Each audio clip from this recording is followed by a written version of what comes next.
En direct de la Grande Halle de la Villette à Paris jusqu'au 2 février. La radio Du Salon de la Radio 2016. Avec Open Radio, Maxillaire, Broadcast Associés, Lesvoix.fr et A2PRL. Bienvenue si vous nous rejoignez sur la radio du Salon de la Radio. On va pas citer tous les nombreux partenaires qui sont présents aujourd'hui.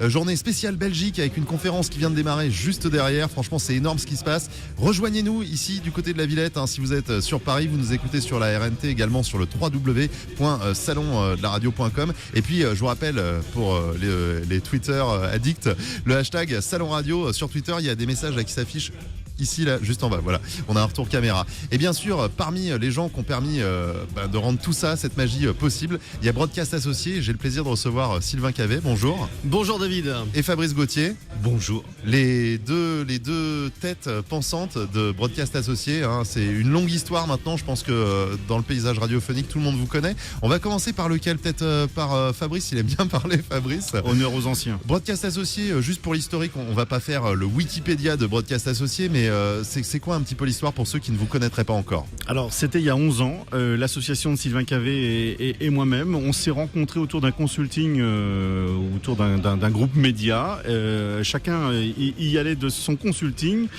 Et on s'est dit, il y a quelque chose à faire ensemble parce qu'on avait une vision commune de l'avenir des médias. C'était il y a 11 ans, on se disait, peut-être qu'un jour il y aura des réseaux sociaux, peut-être qu'un jour la radio serait diffusée en IP, mais en RNT, on y croyait aussi déjà. En tout cas, on partageait déjà beaucoup de visions sur l'avenir et pour pas mal dans pas mal d'axes de développement, on s'est pas trompé. Et depuis, effectivement, la société s'est développée et aujourd'hui, on est une petite équipe d'une dizaine de personnes avec une filiale en Afrique aussi.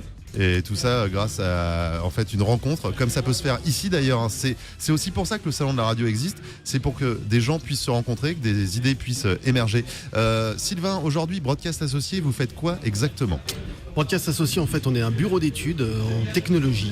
On va dire que nous, on se place vraiment au niveau de l'avenir de la radio, la numérisation de la radio. Je dirais la numérisation média. On va parler globalement des médias. On va plus scinder radio, télévision, presse écrite. Et nous, on se positionne en tant que tête pensante, chef d'orchestre de ce que sera la diffusion du contenu dans l'avenir.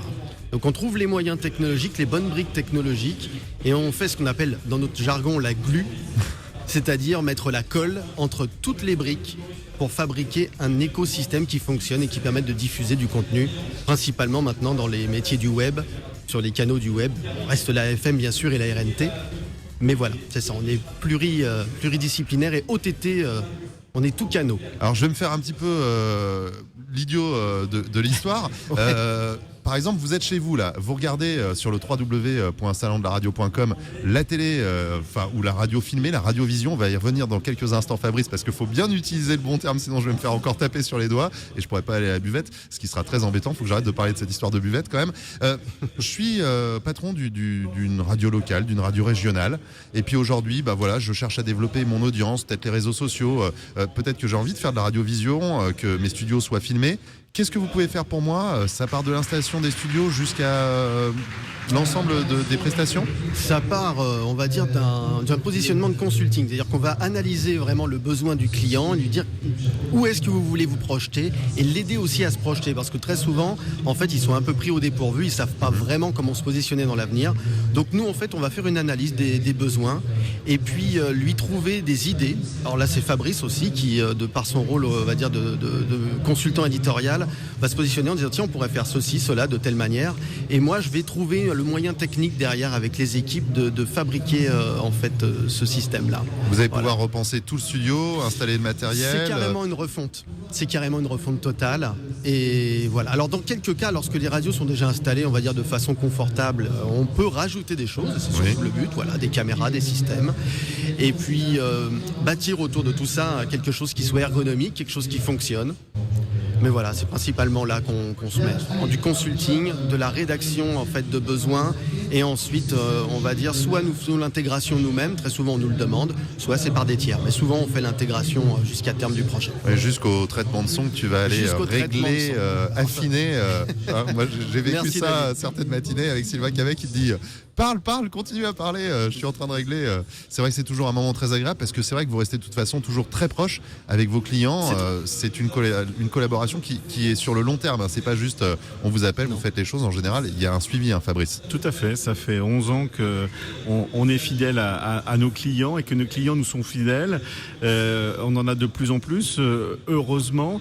Et pour revenir à ce que disait à l'instant Sylvain, effectivement, on allie stratégie et technologie. Et ce qu'on fait ici est un bel exemple.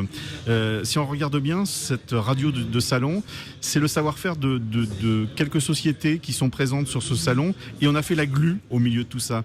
Mais on a une radio qui est une radio nouvelle génération qui est diffusée par IP parce que l'avenir de la diffusion, qu'on le veuille ou pas, c'est l'IP, c'est le téléphone. Le récepteur d'aujourd'hui ou de demain, je l'ai dans la main, ça s'appelle un téléphone et pour ceux qui nous suivent sur le net, d'ailleurs, ils peuvent le voir en live.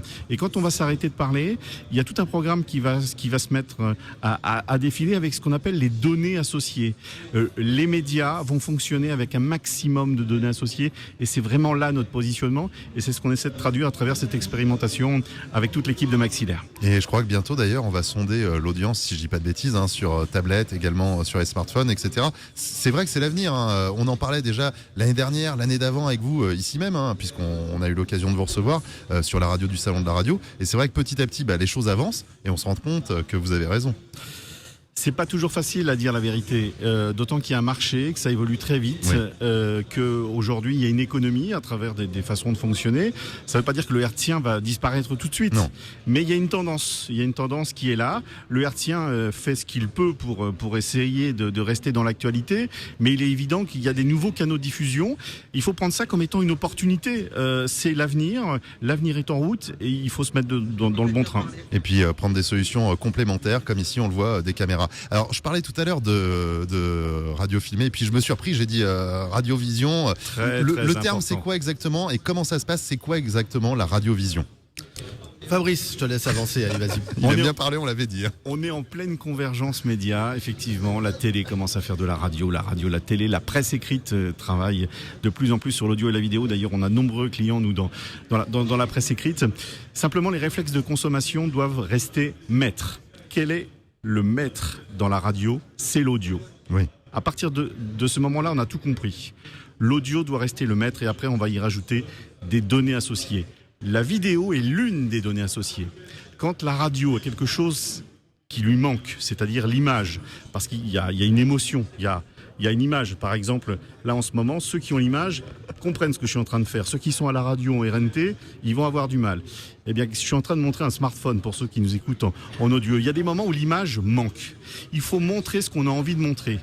Mais par moment, l'image peut détruire la radio. C'est vrai. Peut jouer à contre-courant. Faut pas passer notre temps, on nous l'a dit, je t'interromps, mais c'est vrai que ce matin, quand vous nous avez briefé, vous nous avez dit, c'est de la radio, pensez pas trop à regarder les caméras, on fait de la radio et puis ça se passe comme ça se passe. C'est-à-dire que la donnée associée enrichit le flux radio. C'est une radio plus riche qu'avant. C'est plus la radio de papa, c'est la radio nouvelle génération. C'est pour ça qu'on utilise bien le terme de radiovision et pas de radio filmée. Mettre une caméra dans un studio, ça n'apporte rien. Tout ce qui est le plus intéressant, c'est d'enrichir ce flux. Que ce soit par de la vidéo, par de la cartographie, par la carte de la météo quand on fait la météo, etc., etc. Alors là, ici, on a des techniciens qui nous réalisent, on a beaucoup de chance. Mais par exemple, si je suis tout seul aux commandes de ma radio et que je veux avoir des caméras et piloter le système moi-même, je crois que c'est faisable aussi. Exactement, justement, on travaille dessus. C'est ce qu'on appelle des asservissements. Alors c'est un terme un peu barbare. Ça veut dire que quand je parle dans le micro, le signal en fait positionne la caméra sur moi. Lorsque David, toi tu parles, c'est sur toi. Donc ça évite en fait quelque part d'avoir une personne derrière à faire de la réalisation vidéo et radio simultanément. En fait, la vidéo devient complètement automatisée. En tout cas, le plus possible. C'est intéressant parce que, encore une fois, je me mets à la place de notre ami patron d'une radio régionale. Il se dit, un réalisateur en plus à payer. Non, pas forcément, ça peut fonctionner tout seul. C'est d'autant plus important, David, que je pense que ça remet l'animateur au centre de ce métier. C'est-à-dire que l'animateur devient un community manager. Il s'intéresse à ses auditeurs à travers ses speaks. Il va pouvoir gérer tous les tweets, tout le social media, tous les SMS, le compte Facebook, les flux de données associés qui sont largement automatisés. Il faut bien reconnaître que la réalisation telle qu'elle était en radio il y a 10 ou 15 ans, où on envoyait des cartouches pour les plus vieux, tout ça a changé, tout ça c'est automatisé. Ça veut dire que l'animateur ton rôle, c'est aujourd'hui de gérer tout le contenu. C'est vrai. Alors là, on est sur une radio temporaire, donc on fait simple, mais à partir du moment où on est plus en fixe, on peut très bien imaginer que tu fasses ta propre réalisation, comme ça existe dans beaucoup de radios, et tous les systèmes qu'on met en place fait que tu peux faire ton job à 100% en étant détendu et garder la banane comme tu l'as toujours. On rappelle, hashtag salon radio. D'ailleurs, là, il y a Simon qui dit présent au salon de la radio. Ça s'affiche ici en bas de votre écran. Et puis, bien sûr, vous continuez à venir nous voir à la Villette. Je pense qu'on a abordé beaucoup de sujets importants, mais de toute façon, on est là durant 3 jours. On aura l'occasion de se reparler avec Fabrice Gauthier et Sylvain Cavet de Broadcast Associés. Je tiens également à remercier Open Radio, A2PRL, lesvoix.fr. C'est eux, les superbes voix off qu'on entend sur l'habillage. C'est magnifique, des grosses voix en général. Bien, voilà. Towercast également, puisqu'on est sur la RNT parisienne. Juste quelques secondes, parce qu'après on va me dire faut que tu rendes l'antenne, tu parles trop longtemps, mais c'est un petit peu le défaut. Mais en même temps, pour une fois qu'on peut vraiment se faire plaisir et qu'on n'est pas timé sur nos speaks, et ça je pense qu'il y a beaucoup d'animateurs qui me comprennent. La RNT, ça s'est fait comment, Fabrice ? Alors, c'est une grande première parce que c'est la première demande temporaire auprès du CSA. Je crois que le CSA a bien facilité les choses et je crois qu'on peut les en remercier. Oui. Donc, ça y est, c'est parti. Depuis 9h30 ce matin, grâce à Towercast, nous sommes diffusés dans toute la région parisienne en RNT, avec comme données associées aussi l'image. Et on pourrait très bien, on n'a pas eu le temps de le faire, mais afficher aussi toutes les données associées. Raphaël Hérault, qui est le directeur de la diffusion de Towercast, m'en parlait à l'instant. On le fera sûrement en 2017. Et ben voilà, on va en reparler de toute façon durant ces 3 jours. Merci. Merci David. On se retrouve en tout cas dans quelques minutes. La radio du Salon de la Radio 2016. Avec Broadcast Associés, Open Radio, Maxillaire, A2PRL et lesvoix.fr.